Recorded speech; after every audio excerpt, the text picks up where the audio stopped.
after the first round at Portimao.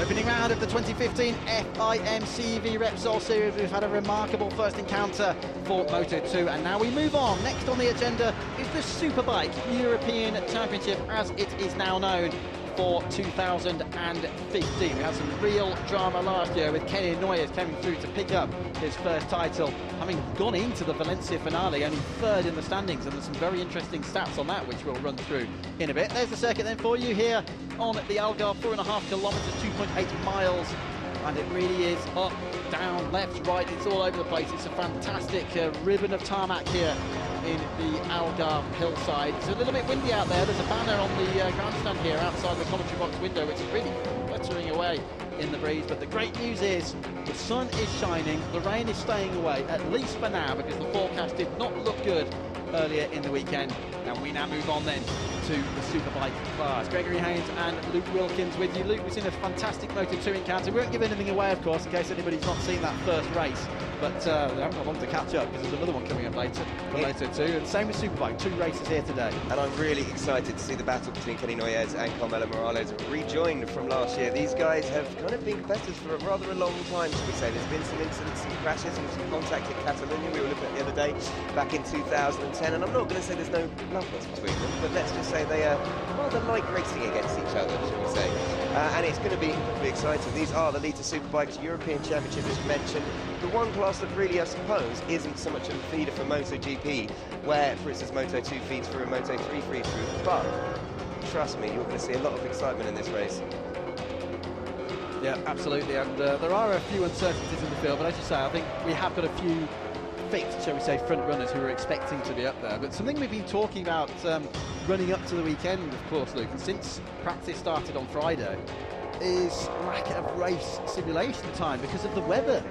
And we found out something very interesting from Kenny Noyes' dad, didn't we? Dennis Noyes, obviously a bit of a legend in the motorcycle racing world, saying earlier that these tyres, the Michelins that the guys are on, well, after 6 laps, there's quite a big drop-off in performance, but then they stabilise and will last till the rest of the late race. Now, a lot of the guys in warm-up, practice and qualifying haven't done more than 6 laps on these tyres, so it will be very interesting. We saw Kenny Noyes had gone out and done 12, 13 lap stints, so he might come on very strong later in the race because he's used to that tyre drop-off performance. See those windows on the right-hand side at the bottom of your screen for your interest. That's where we are based. We're on the first story, aren't we? I think, yes, it's the first windows up there, right-hand side. Look at that sky there. Now there's quite a few clouds, but blue sky, which is exactly what we were not expecting to see when we made our way into the track at about 8 o'clock this morning. It's coming up to noon now, 10 to 12 local time here in Portugal, and we are all set for drama with the Superbike class. So as you say, Dennis Noyes is certainly here. He's commentating as well for Spanish television, just along from us here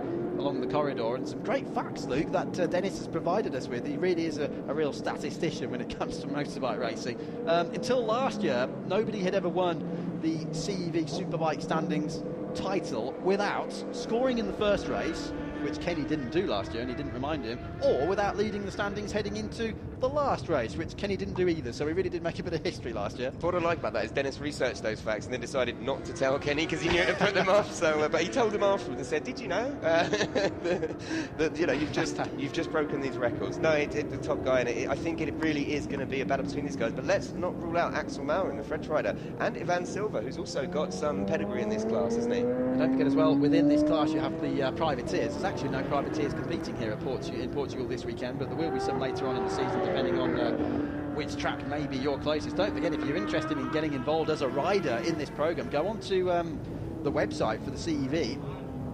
FIMCEVRepsol.com, and check it out. But there's your situation. That just sums up Portimao, really, with the weather conditions, the VIP tower, the elevation changes, which are absolutely spectacular. And there is the man, Kenny Noyes, won the title in this particular tier for the first time last year. He's almost an American adopted by Spain, isn't he? He was born in Barcelona. He won the dirt track singles on a 600 back in the year 2000.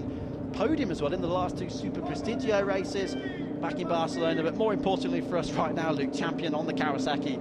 3 wins early on last season, didn't win again then for the rest of the year, but he'd got the points and he was very consistent, wasn't he? Even when he wasn't winning, he was scoring very, very well. Indeed, and Morales obviously had to miss a number of races through, breaking both his ankles, didn't he?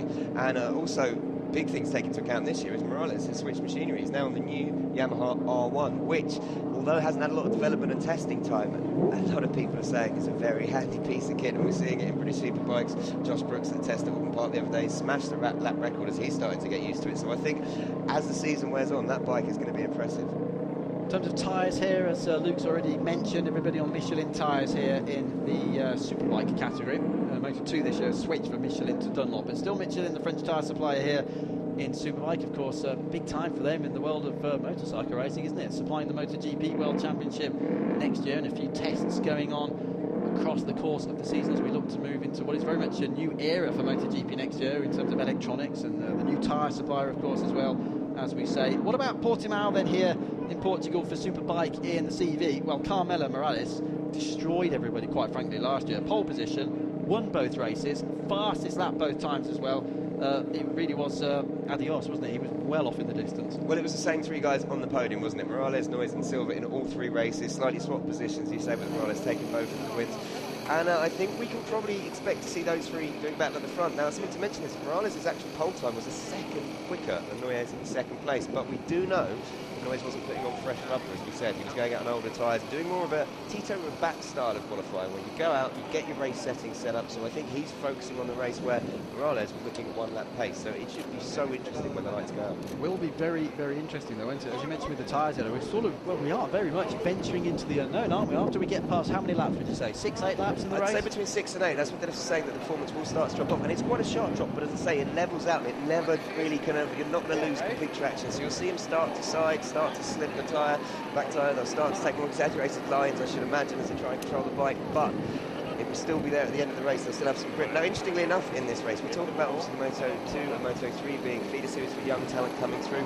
Our youngest rider, Alejandro Esteban from Barcelona in Spain, is 18, but we also have some slightly older riders in the field, don't we? Philippe Legello from France is 57. That's what I like as well, in particular, about the Superbike class. It really is an opportunity for everybody. You've got up-and-coming riders, you've got some riders who are in the latter years of their careers who are looking to just go out there and enjoy themselves on some of these world-class circuits which the CV visits, and it really is a great mix out there. This is Axel Marin, the Frenchman. He lines up 3rd on the grid, so behind Morales and Kenny Noyes on the front row, and Marin there is the number 89 bike. And as much as I hate to describe him as a journeyman, I'm not saying that in a disrespectful way, but he's raced in a number of different categories, isn't he? He's done well at Super Sport, French Superstock, Super 6600 back in 2007 at 19. He's done endurance racing this season as well.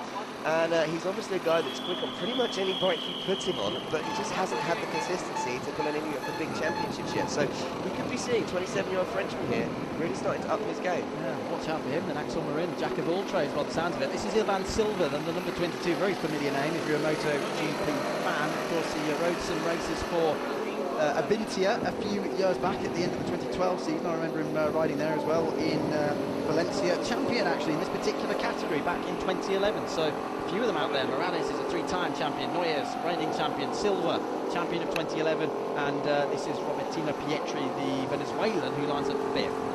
And of course, Silva last year, as you mentioned, finished 3rd in the championship, and he's 16 points behind Noyes, took 1 win and took 35 podiums throughout the season. So he's no stranger to this class and success in this class. So I think, as we said, those 3 were the ones we identified at the start. Now we're in a bit of a cat amongst the pigeons there, really, isn't he?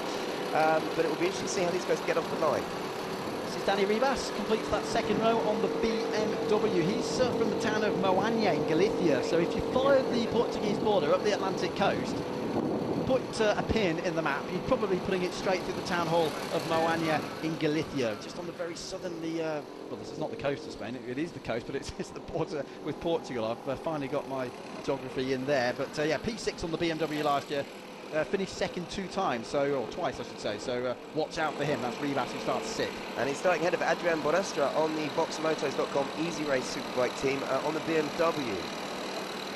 Yeah, there he is, the number 23, 27 years of age. As you can see, no wins, no podiums, no poles so far, but you certainly hope for his sake that will change over the course of the season. And and another one of the riders from Valencia as well. Seems to be a big crop of young, talented riders coming through from that area in Spain, well, throughout the whole of Spain, really. Further back on the grid, then this is Plassen, number 65. Ole Bjorn Plassen, the Norwegian. He's up there. What a mix of different nationalities as well, you have to say.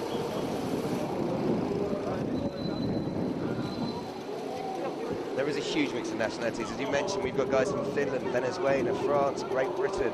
He's not actually in this round, is he, Ryan Gibson? But he will be competing, I believe, in other Superbike rounds, hopefully. 20-year-old from Watford, Hertfordshire. You have guys, as I say, from Canada with Chris Cotton. Well, he's Canadian, stroke Argentinian, stroke Swiss, stroke a mixture of all nationalities. Philippe Gallo from France, Ole Born from Norway, as you talked on, Michael Pedersen from Denmark, and Saeed Al-Sulati from Qatar as well. So a complete mix of nationalities to make this a real international competition.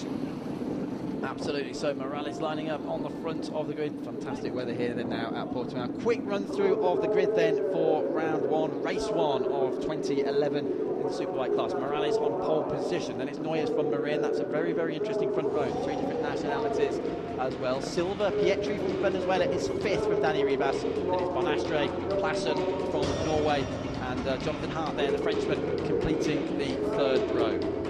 Yeah, Taylor there, Texia, sorry, apologies, starting at the head of row 4 with Iki Kuparainen, the Finnish rider at 11, Alejandro Esteban, the Spanish rider there, number 3 in 12th place. Lucas da Lucia starts from the front of row 5, head of Saeed Al-Sulati, as we mentioned, the rider from Qatar, and Miguel M. Pedersen.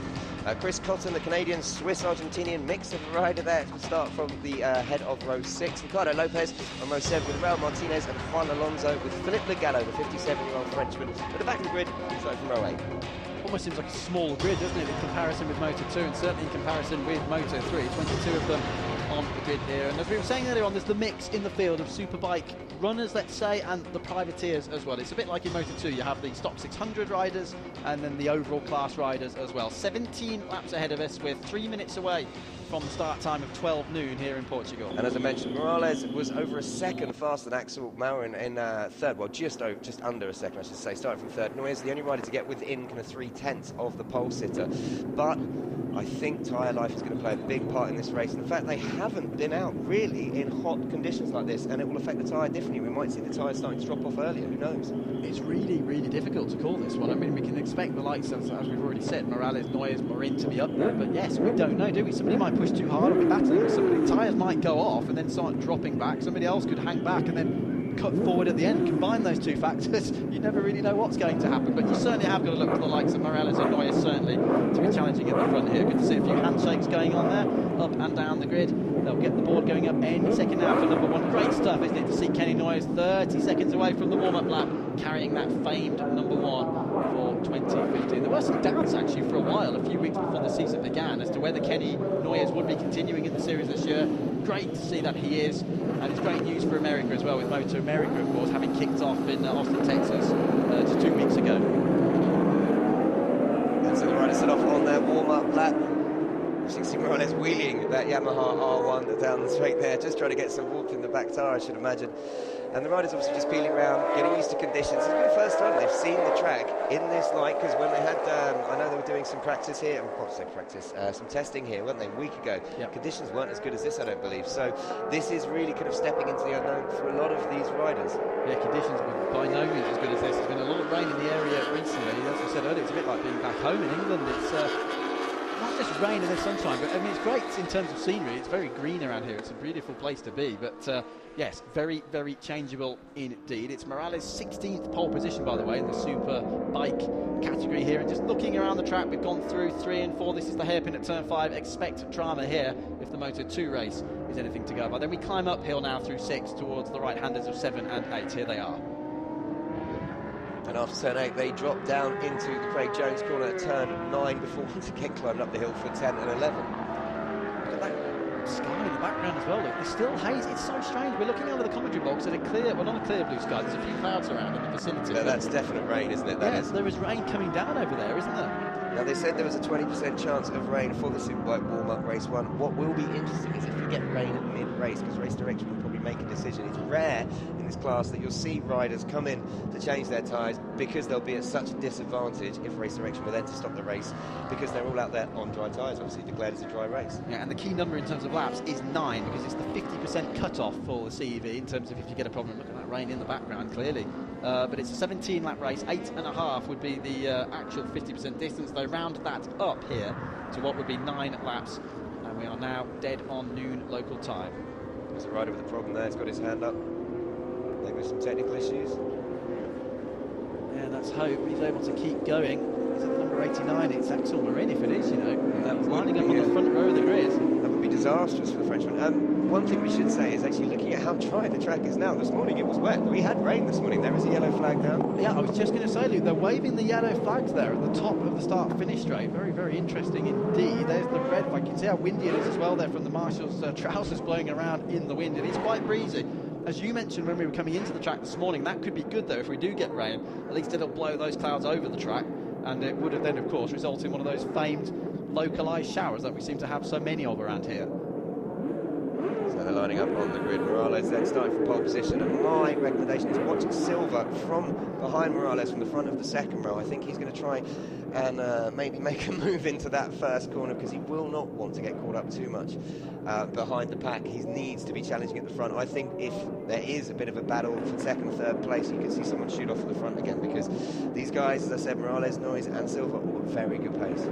VW Gold safety car lines up at the back. We've got the green flag. Watch the lights, top left of your picture. Watch for Silva, fourth on the grid. And we are away for the Superbike European Championship of 2015. Superb start from Kenny Noyes. Exactly what he wanted. Leaves the field down to turn 1 for the first time. Pietri's made a great start. The number 4 is up into second position. Silva has gone into third, as predicted, as we said there. Look, slots in, just was cutting the nose off of someone there.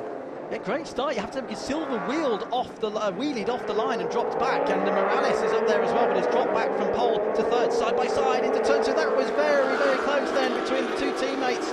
That was Morales side by side there, but straight stuff from Noyes. He's pulling away, Luke. There he goes. Noyes already, look how many bike lengths he's got at the front. We've only gone through 5 corners, and he's already making a break. Oh, and there's contact there, is that?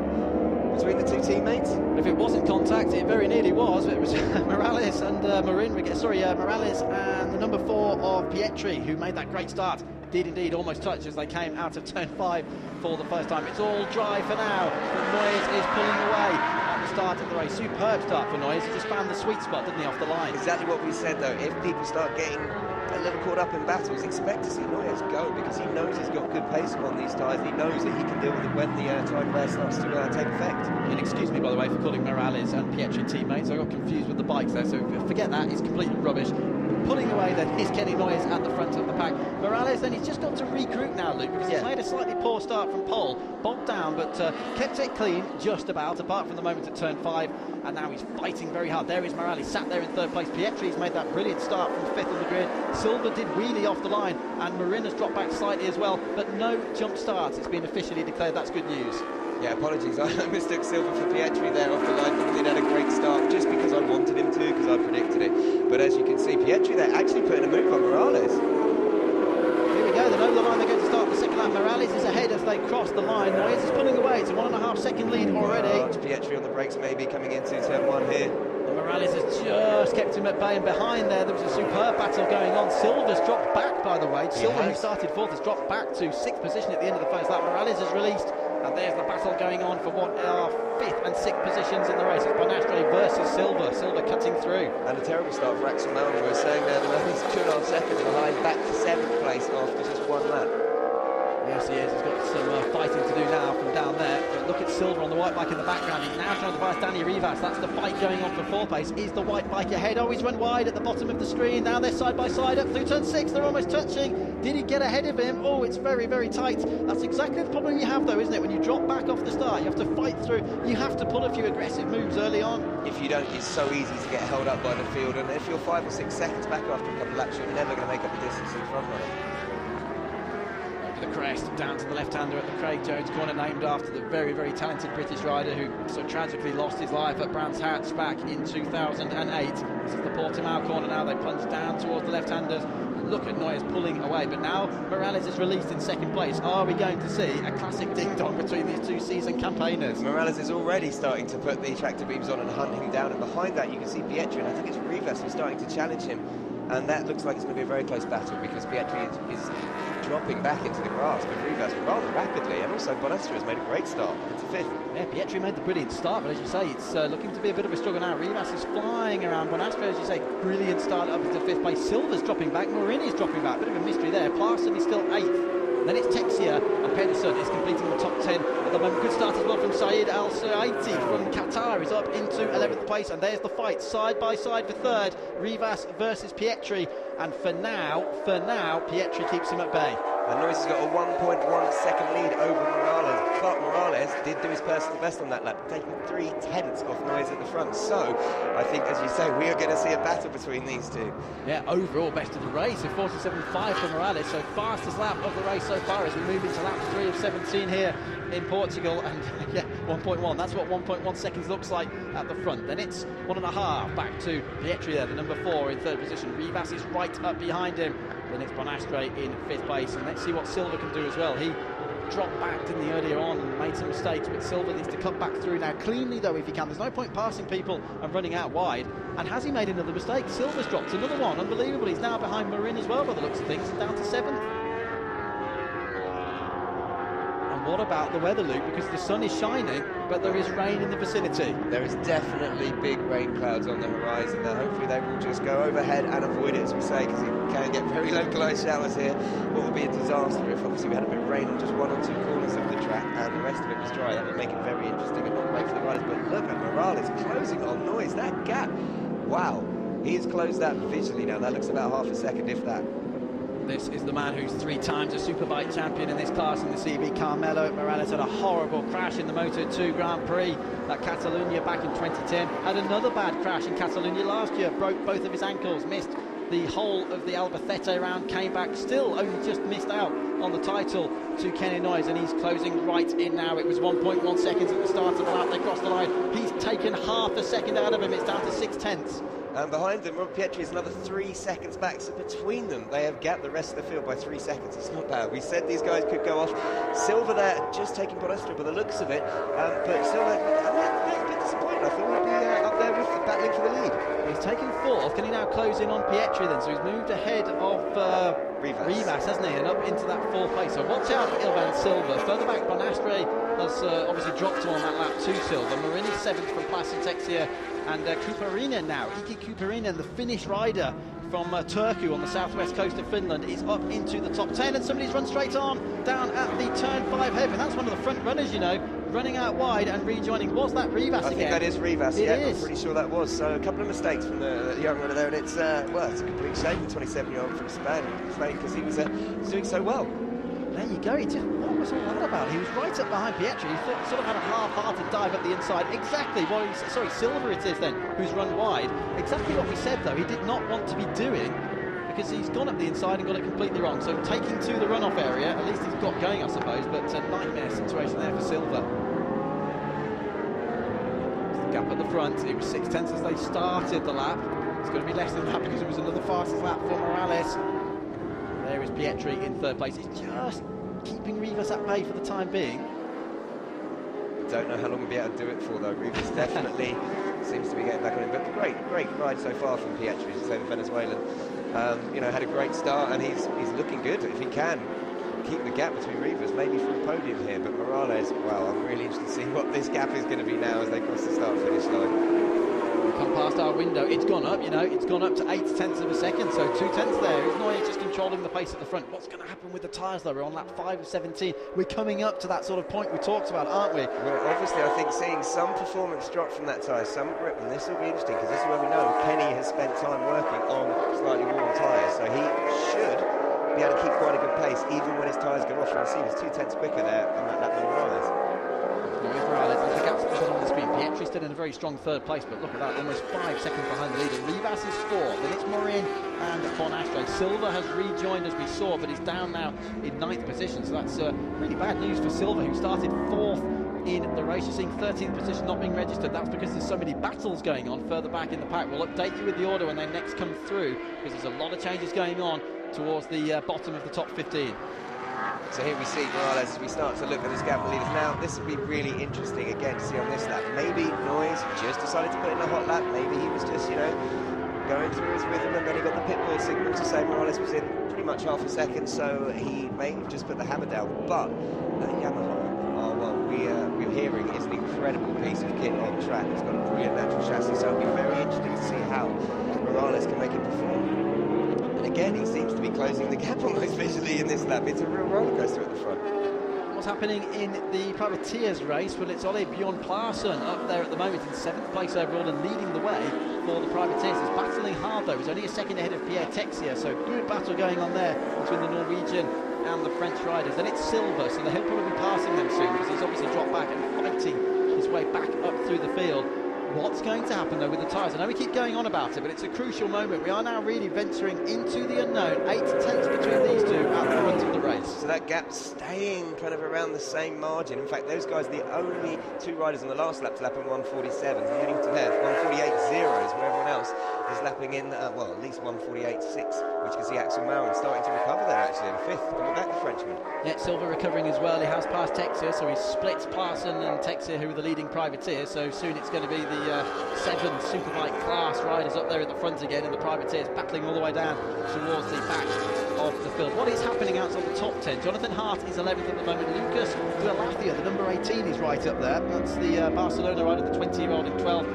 Al Saitri from Qatar, from Doha, is 13th. Then it's Pedersen, the number 58.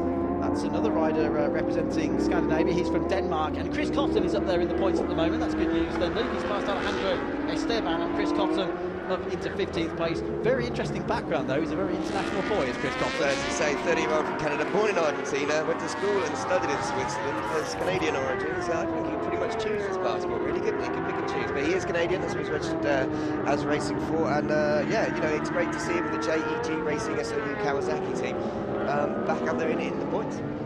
Now this is the battle going on for 3rd, 4th and 5th. I say 3rd, 4th and 5th because Axel Marin, who's down there in 5th place, has just put in his personal best lap of the race so far. He's 1.3 seconds behind Danny Rivas. This is the bike of Pietri, who's leading the group. Now we cut to Rivas, so he's 4th. What can he do? He made a bit of a mistake earlier on, as we know, and he's recovering. But again, it's the tyre situation. The 7 tenths between them. Marin's decided to put the hammer down a bit further back. Doesn't want them to disappear off into the distance over the brow of the hill here as they exit turn 15, get the power on up over the start finish line. We're coming up now towards the half distance point of the race, another lap and a half away, and still Pietri 3rd from Rivas and Marin is Morales. Yeah, let's close the gaps in noise. Look at that, it's just under 4 tenths, and it was 8 tenths on the last lap, so he is lapped 147.7, almost half a second quicker than Noyes on that lap.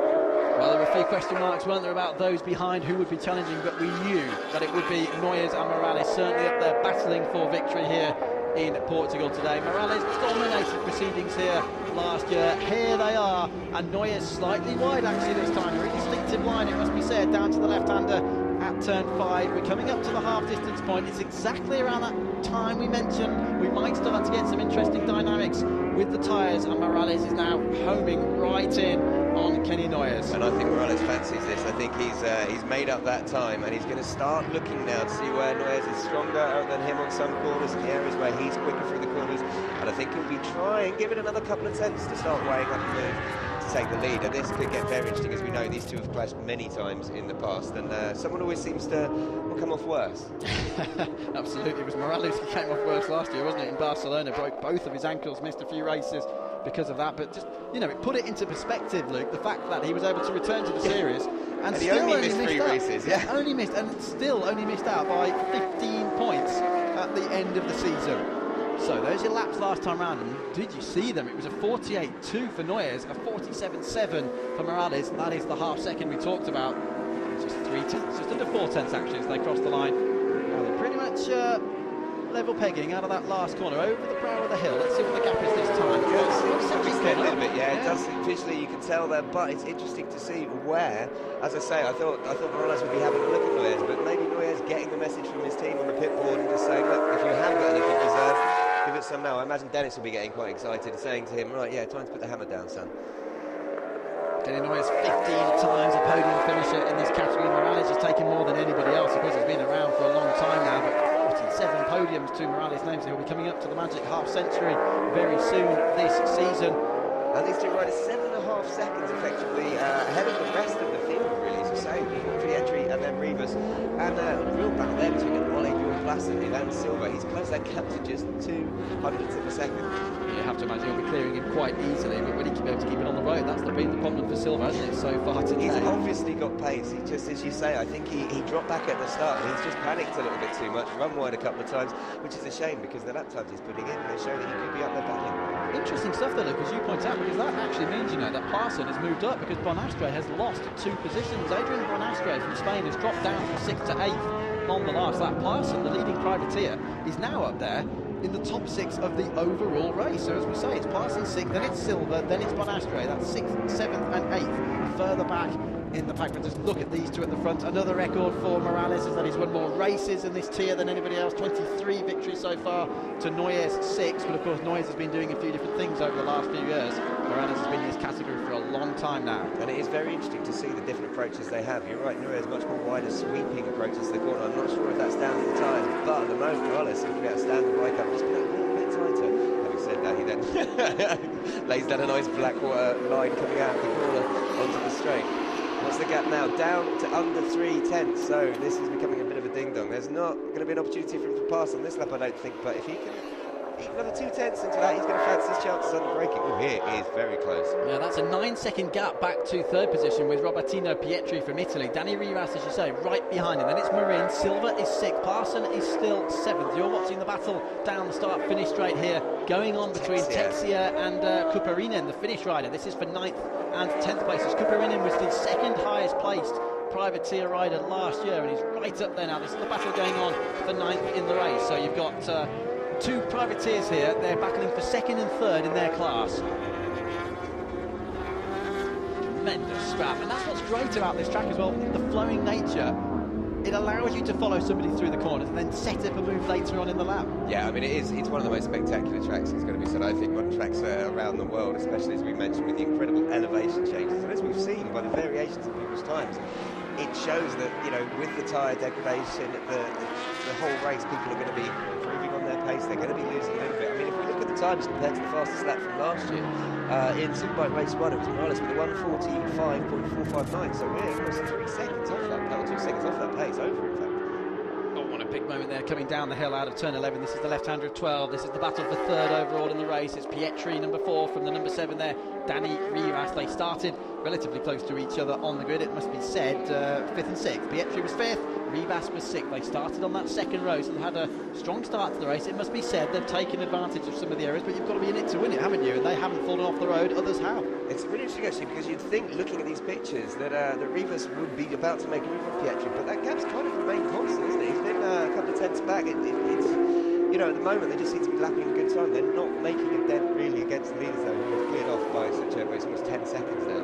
In fact, Noyes again extending that lead over Morales over 6th, 10th. These two are like yo-yo in front. They are literally toying with each other, I think. Maybe Morales is putting in a quick lap, and then Noyes doing the 1:47.7. They're the only rider with the 1:47. Morales, the only rider, like the other rider, to be in a 1:48. Oh no, sorry. Silva and Passon just getting in with a 48.8 and 48.9. Yeah, you're right there. They're so much quicker, though, than this group here. 3rd, 4th, 5th, 6th, 7th. So 47.7 for the leader, 48 dead for Morales, and then Pietri at 49.1, so it's 1.4 seconds quicker at the moment, the leader, than the man who's running around in 3rd place. Battle here for 3rd, Pietri versus Rivas. Pietri looking to make a real impression. He's from Venezuela, one of the older riders in the race, actually, 29 years of age, from Puerto La Cruz. He was 4th overall in the standings last year, 4 podium finishes, and Rivas right up behind him. Looks like Raul Martinez has had to pull into the pits. Not sure why on that reason, but Martinez there, number 64, 26-year-old Spaniard from Albacete. Bad news for him then, putting into the pit lane. It's obviously the 60 km/h speed limit here, but that's the least of his worries, quite frankly. race. Let's hope he can get back into the action, though.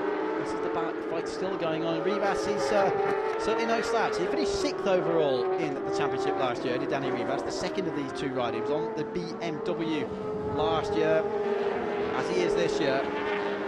Just sizing each other up. It's very much like the battle that's going on at the front, but 10.5 seconds further back down the track. You just get a feeling exactly that. They're almost looking at Rivas here is studying Pietri, as I said that Morales was doing, finding his line, seeing where he takes things, and then, wow, look at that. Kenny Noyes and Carmelo Morales. As we said, these two are toying with each other at front. Morales has closed the gap down to just 2 tenths, just over 2 tenths again. It's so difficult to gauge because we've hardly had, well, we've had no full race simulations because there's not enough time in practice, particularly though with the way the weather's been very changeable so far this weekend. We've had rain showers and the track's green again, and they have to go back out there, almost not quite start from the beginning, but they are to some extent pressing the reset button. But Pietri and Rivas are on it as well. They've just put in their fastest laps, their personal best laps of the race. Look at the bottom of the screen, 11 seconds now to the gap between Morales and Pietri. So several races going on within a race here. This is the battle going on for 3rd and 4th position. Just behind them, Marin and Silva are very close to each other for 5th and 6th, but this is the battle we really need to be concentrating on. Just 2 tenths between Noyes and Morales at the start of this lap. And it's hilarious. We were talking about how the tyres might go off and the paces might drop, but both these riders in their last laps, within under a tenth of their best time. So obviously, maybe the tyres lasting a little bit longer, either that or they just prefer when there's a little bit more movement in the time. Maybe they like that. I suppose Kenny as well, coming from a bit of a dirt tracking background. Do you know what I mean? He likes the bike moving underneath him. A real history between these two. Two of the worst accidents of Carmelo Morales' career have been with Kenny Noyes, and that is nothing against Kenny Noyes, I stress. It just has been that they've been battling with each other so many times over the years. One of them was when Morales was coming up to battle with Noyes last year, one of those things, and broke both of his ankles in Barcelona. The other one was also in Barcelona. I talked about it earlier. It was the end of the Moto2 World Championship race in 2010, 5 years ago. Morales clipped Noyes' rear wheel, if you remember, finishing the race, and went flying off into the wall on the outside. We were watching it back, weren't we, the other day? It was a horrible incident. One of the most horrible accidents I've actually seen, because it was on the straight. He was left lying on the track where the riders were coming around right on the last lap, and they obviously couldn't red flag the race, so you had the horrible situation where the riders on track, obviously in distress, but the riders are finishing. So it was, terrible accident, and breaking both your ankles is never a really good way to finish a race. Look at that, Luke. A 1:47 to 9.7 for Kenny Noyes, fastest lap of the race so far. They're just disappearing away, as you say there. They're still pulling away from the others. They're in a different league. They're in a league of their own at the moment. And you can see the bike starting to move around under Noyes. Exactly what we're saying. He obviously likes that, which is the advantage of coming from a dirt tracking background, because he's putting in his quickest time on lap 11, when, as we said, the tyres should really be dropping off quite a big edge, from about lap 6 or 7. We know how good he is, though, don't we? This is the scene just under our commentary box window here of the pit gantry for the team, and great stuff out the front. But yes, on the podium in the last 2 Super Prestigio events. Back in the year 2000, won the dirt track singles title on a 600. And of course, because he was born and grew up around the Barcelona area, and still lives, in fact, Kenny Noyes, in Barcelona, he's always out in the countryside in Catalonia doing dirt track. It's very Marquez-esque, isn't it? And literally, as you say, around Catalonia, there is so many places to go do dirt tracking, a bit of enduro riding, a bit of motocross riding, and a lot of the Spanish riders that you've seen come through the World Championship have that background, which helps massively, especially on Moto Superbikes, for instance, which moves around a lot more than a Superbike naturally. But you can see Noyes' style here. Look, as he's backing it into corners, and he's quite happy for the bike to shift more, when Morales a little bit smoother, taking tighter lines. So it'll be very interesting to see how this develops, because we've got, 5-6 laps left in this race, and they're lapping at very similar times. Best wishes to Marc Marquez, by the way, because he's in a bit of an upset, hasn't he, this weekend? We saw a press release coming through last night that he's damaged a finger and he's been off in hospital back in Barcelona, and that was a dirt tracking incident, funny enough, wasn't it? Broke his finger, had to have an operation, but I believe he will be absolutely fine for the next round in OF. But yeah, it's a typical example of these riders, they love being on 2 wheels. People say to them, why are they racing? Why are they doing dirt tracking in the season? Well, it's a great way to train, and also, you could never stop a person, one of these riders, from getting on a bike, because it's what they love to do. Exactly, and that's why they're so good in the first place, isn't it? So we have 5 to go. It's lap 13 of 17 here in Portugal. It's the opening round, the first of 2 races here today for the European Superbike Championship of 2015. You're watching the 2 season campaigners going absolutely head-to-head, toe-to-toe, perhaps fairing to fairing in a little while at the front of the pack. Reigning champion Kenny Noyes ahead of the 3-time title winner Carmelo Morales, who started on pole position here this afternoon. 12 seconds now, make that 13 seconds seconds further back. Pietri and Rivas are still battling over third place. Silva is around only fifth, and then a change for sixth by the looks of things. In fact, Silva, yeah, he's moved ahead of Marin for fifth. That's brilliant recovery from Silva. I think he's starting to settle into the rhythm, maybe not trying to push too hard. And if you look at his time at 1:48.0, he's half a second quicker than everyone around him. So expect to see him starting to close the gap to Rivas and Pietri in the battle for the final podium spot. If he's taken half a second off them, and he's only 3 seconds back, this could be very tight by the end of it. He should be closing on them with a chance to maybe battle for that third place, which is where we expected to see him, let's be honest. I don't know whether Adrian Bonastre has a problem. That's the number 23 Superbike class rider, but he's dropped down to 10th position now, has the 27-year-old from Valencia behind three of the privateer riders, Parson, Texia, Cuperinen, first, second and third in the class, 7th, 8th and 9th in their individual race. And as we watch the battle for third here between Pietri and Rivas, you can actually see Silva in the background, so he's visually closing that gap, and there is no incentive than to see a rider, you know, in front of you to make you want to go faster, to make you take a couple of extra yards before you hit the brakes, and to get on the gas a little bit quicker, because obviously you have a visual reference point. A little bit further back just to keep you up to speed with what's going on as we now run through the overall standings with 4 laps to go along the bottom of your screen there. But Chris Cotton has now dropped out of the points, so back down to 17th position.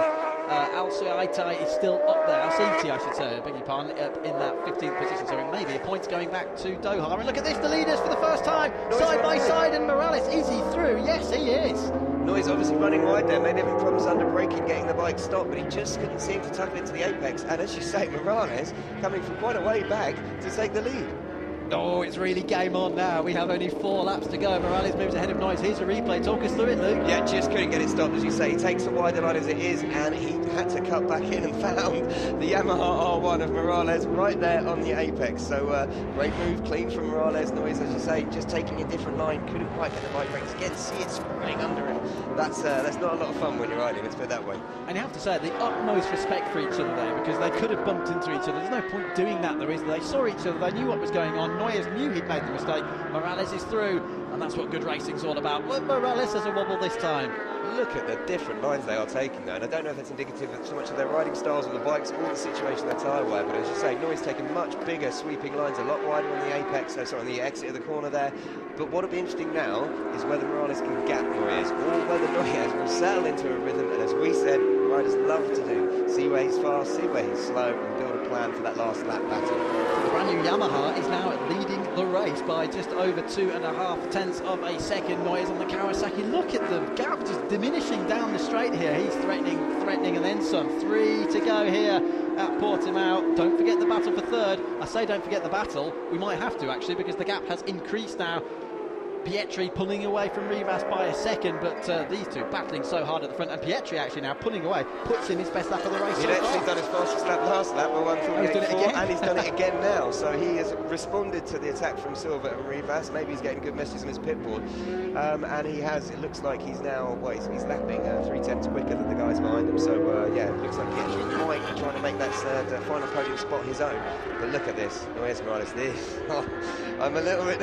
I've actually got shivers down my spine, because whenever these guys get into this situation, something already happens, and their riders have battled for so many seasons. I think we're going to be in for a very intense last lap. Tentatively preparing the pit boards there, not knowing which order they're going to be in. I don't think they're really going to be needing to read the pit board. I'll have to be quite honest when they come through to start the penultimate lap. Look at it though, Morales last time round at 47.2. Despite the battling, despite having passed Noyes for the lead, he still set the fastest lap of the race, and on top of that, Noyes was still able to keep right up with him. Remarkable. They're 15 seconds ahead. Even more, look at that. Leading group, and well, do we need to be reminded? This is remarkable. 31 on the Yamaha, Morales from Spain versus Noyes. As I say, he's pretty much an American adopted by Spain on the Kawasaki with the famed #1, and he wants to win the first race of the season as the reigning champion. Here we go then, 2 laps to go, Luke. We're coming around turn 15. What's he going to do? Is he going to sit behind him? Is he going to try and punch through? Well, I think that gap's getting a little bit too big for his comfort, but watch him eat it up on the straight. Now, what's really interesting here is we are seeing, obviously, one of the newcomers to the Superbike class with the new Yamaha R1 versus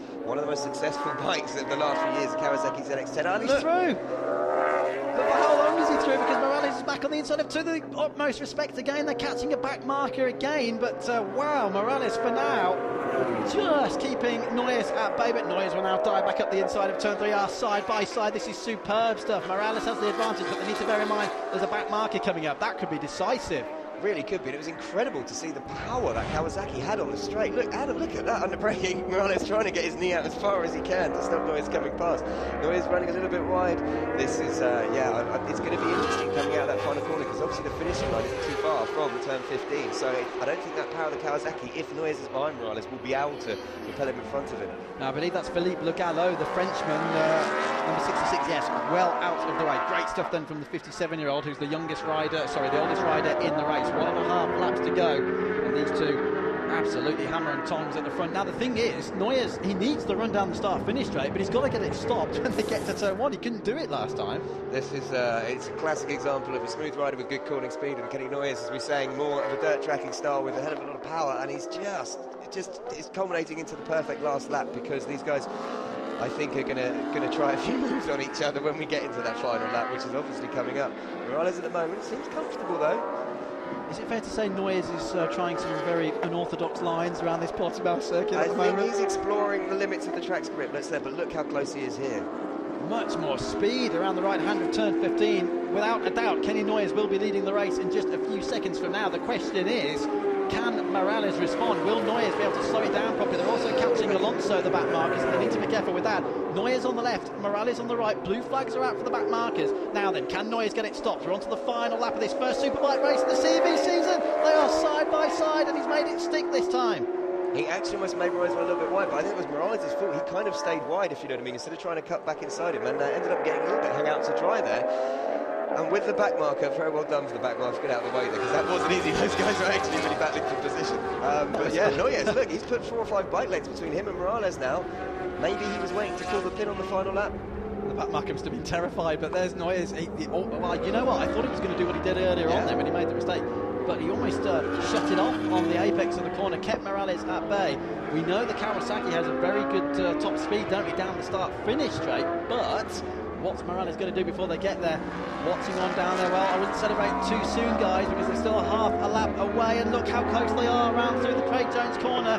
We're half a lap from the checkered flag. And they're coming up to turn 10, 11, the two right-handers. This is where it's going to be, I think, if Morales can make a move, I don't think he'll want to wait until the last corner, because he knows the power of the Kawasaki. He'll definitely want to try and get in the lead so he can have be in front by the final corner, if that makes sense.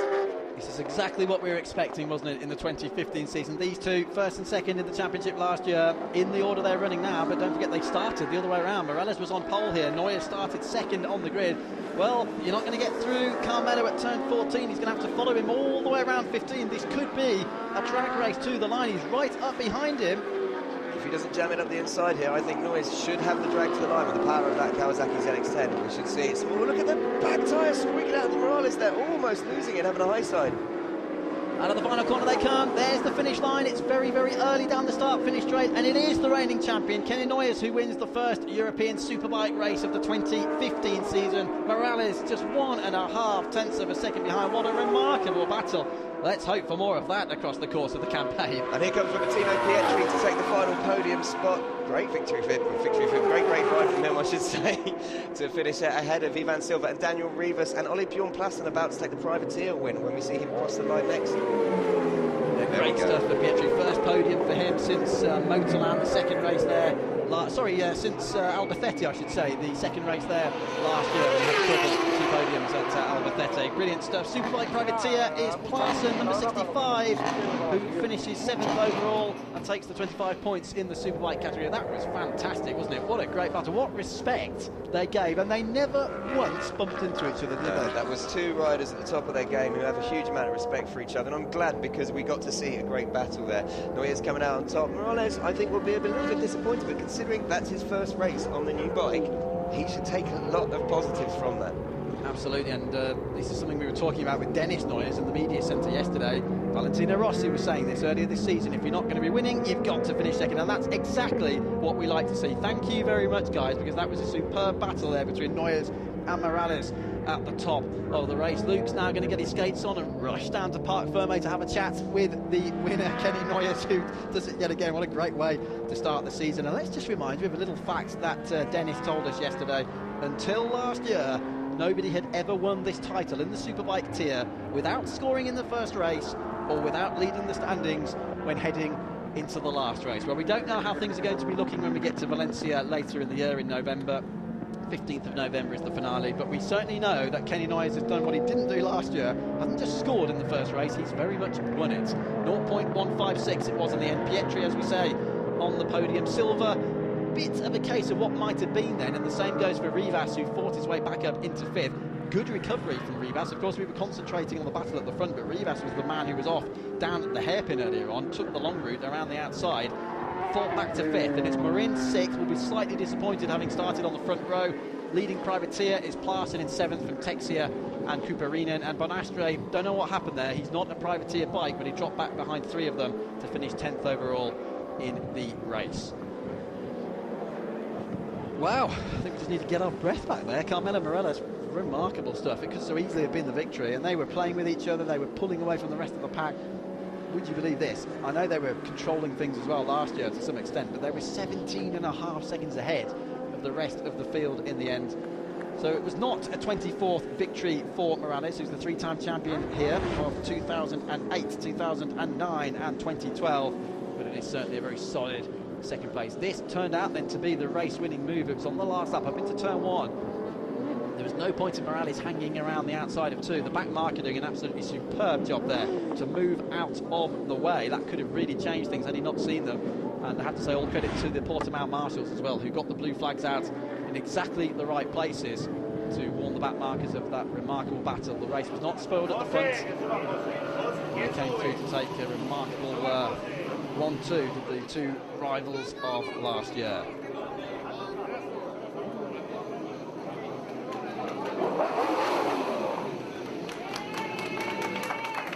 Here comes Morales then. 14th time he's finished second in the CEV Superbike race. 48th podium finish. After this, man, it's a 6th win and a 16th podium finish for Kenny Noyes. Dad Dennis is here commentating just along from us for there he is, he was commentating, he's popped downstairs to say well done. The other Dennis is here as well, that's the other son and brother to Kenny.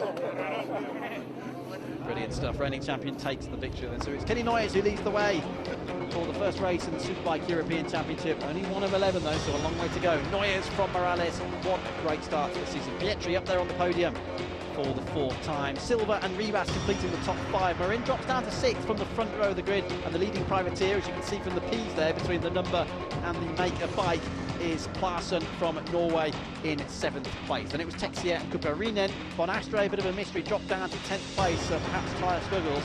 Hart Esteban de Lufia was up there.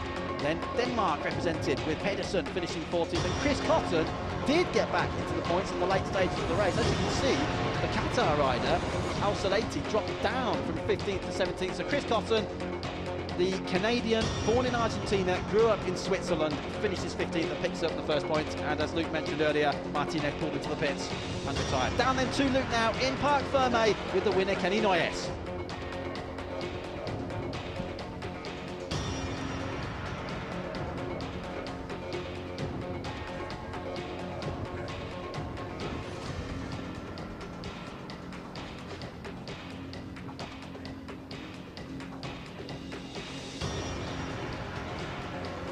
Kenny, 25 points in the bag and a great battle there with Carmelo.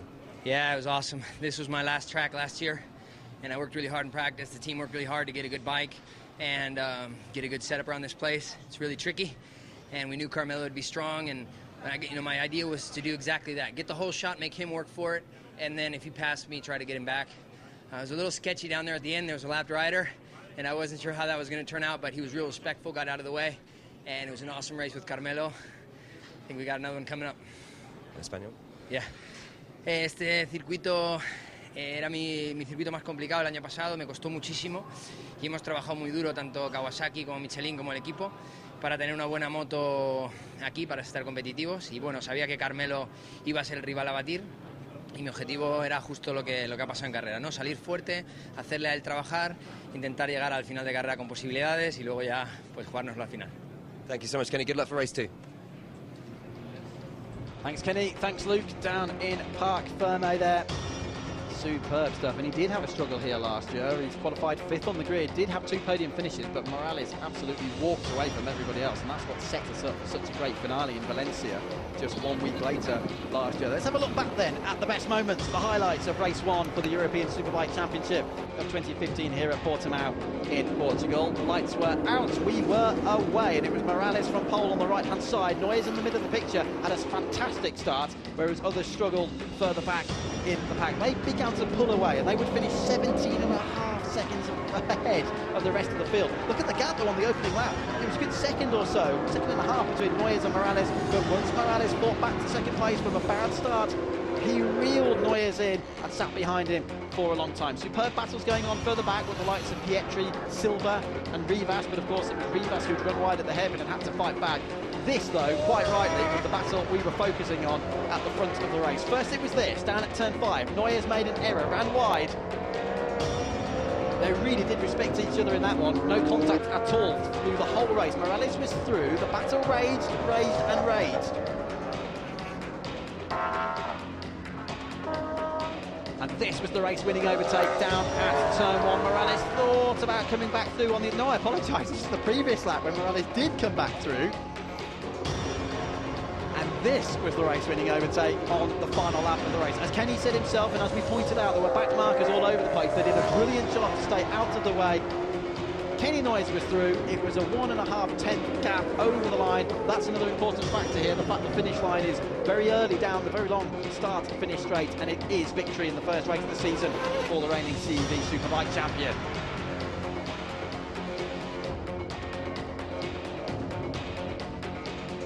So we move on, the programme continues. It's an absolute non-stop barrage of motorcycle racing from the Algarve here this afternoon. We've had Moto2, we've had Superbike. They'll have another race later on this afternoon. But perhaps for that reason, there's only one race now for Moto3. There'll be a little bit more tension. Moto3 coming up, their race will be starting at 1 PM local time. It's a 16-lap encounter for Moto3, which is one less than Superbike and Moto2. Up onto the podium they go then. It's a short walk up from Parc Fermé here. Superb facility, by the way. A few tracks around Portugal. Of course, Estoril hosted the Grand Prix itself several times. We've never had MotoGP here at Portimao. We do have a World Superbike round here. Plenty of action in the wet last year, and we'll be racing here again in 6 weeks' time for World Superbike. And there's your podium then for the CEV Superbike runners, and also up there of course is Ole Bjorn Plarsen as well, the Norwegian rider on the right hand side there with the red leathers, who is the leading privateer. And just to remind you, they score their own points within the race, so he'll pick up 25 privateers points on top of the 9 points he picks up for finishing 7th in the overall championship. Great stuff from Pietro from Venezuela there. He'll be forgiven for the name for thinking he's from Italy, but he is indeed from Venezuela. He finishes on the podium. 4th podium for him. Morales up there. Could so easily have been the win, but as we said before, you've got to pick up the points, and he pushed as hard as he could have possibly pushed here this afternoon. And another opportunity later on, and well done then to Kenny Noyes. Luke's managed to make his way very quickly, I have to say, well done, back up to the commentary box. So you've been practicing your running, Usain Bolt style. I had to get some glasses of water from people at the side just to damp myself down the way. No, it's a great check to Kenny though, and you can see actually him hinting about how much there's going to be an even better battle in race 2. So we'll hear the American national anthem. There's his free fuel. That's the last thing on his mind right now, though. It's victory at the start of the new season for the reigning champion.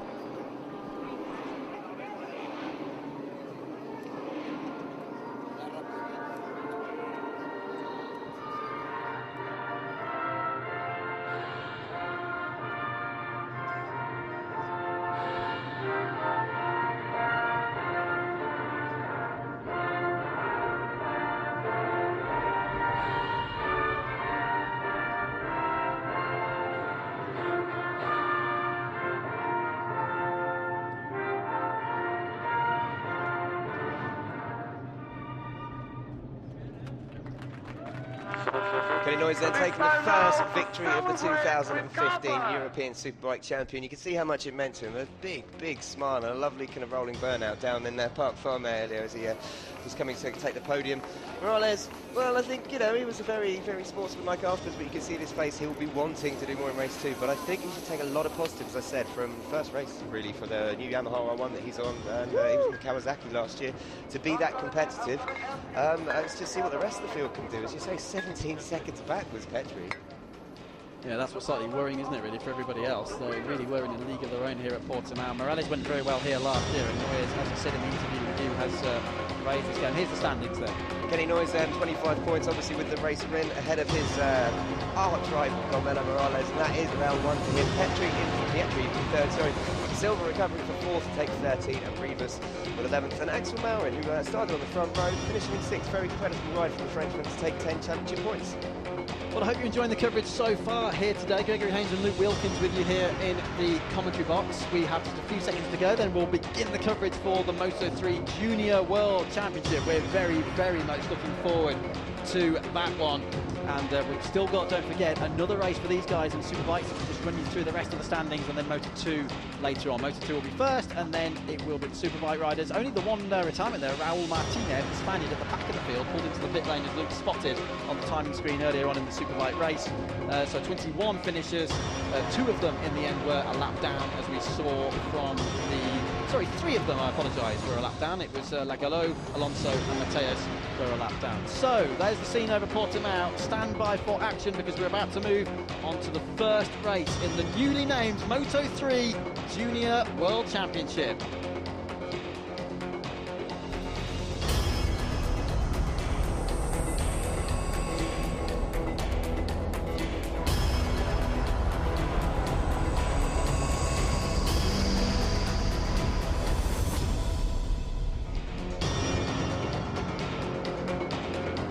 We're at Portimao in Portugal. It's the opening round of the Moto3 Junior World Championship for 2015. Fabio Quartararo may have moved on to the World Championship, and he really is doing great things over there, battling against some familiar faces in the World Championship. He's won the last 2 titles here in the FIM CEV Repsol, but now it really is anyone's bet. There's some real talents in the field for 2015. A huge grid as well of 29 riders for this opening race of the season. We cannot wait to get underway. We're at the Autodromo at the Algarve. It's just outside the very popular holiday resort of Albufeira. It's a superb circuit, 4.5 kilometres, 2.8 miles in the clockwise configuration, but so many elevation changes which really do add to the drama and the excitement of the racing. We're able to follow each other so closely. Gregory Haynes with you. Luke Wilkins, who's the English editor for MotoGP.com, is alongside me in the commentary box. Where do we start?